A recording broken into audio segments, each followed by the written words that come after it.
ചില നഷ്ടങ്ങളാണ് ആത്മീയമായിട്ടുള്ള നന്മയിലേക്കും സന്തോഷത്തിലേക്കും നമ്മെ നയിക്കുന്നത്.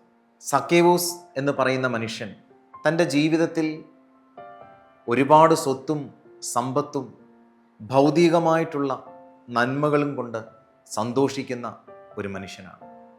എന്നാൽ യേശുവിനെ കണ്ടുമുട്ടിക്കഴിയുമ്പോൾ ഈ ഭൗതിക നന്മകൾക്കപ്പുറത്ത് ഒരു ആത്മീയ ആനന്ദം അനുഭവിക്കണമെന്ന് അദ്ദേഹം ആഗ്രഹിക്കുന്നു.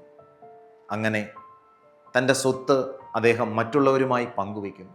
അതായത് വഞ്ചിച്ചും ചതിച്ചും തട്ടിയെടുത്തിട്ടുള്ള എല്ലാം അദ്ദേഹം മറ്റുള്ളവരുമായിട്ട് പങ്കുവെച്ചുകൊണ്ട് തൻ്റെ ഭൗതിക സമ്പത്ത് നഷ്ടപ്പെടുത്തി യേശുവെന്ന ആത്മീയ സമ്പത്ത് സ്വന്തമാക്കുന്നു.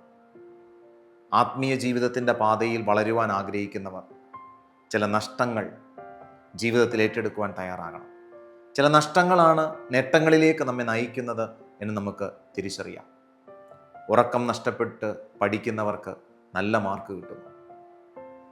ഭക്ഷണം ആവശ്യത്തിന് മാത്രം കഴിച്ച് ജീവിതം ക്രമീകരിക്കുന്നവർക്ക് നല്ല ആരോഗ്യമുണ്ടാകുന്നു.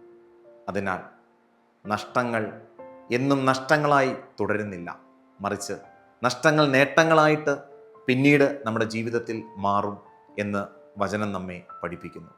ദൈവം നമ്മെ അനുഗ്രഹിക്കട്ടെ.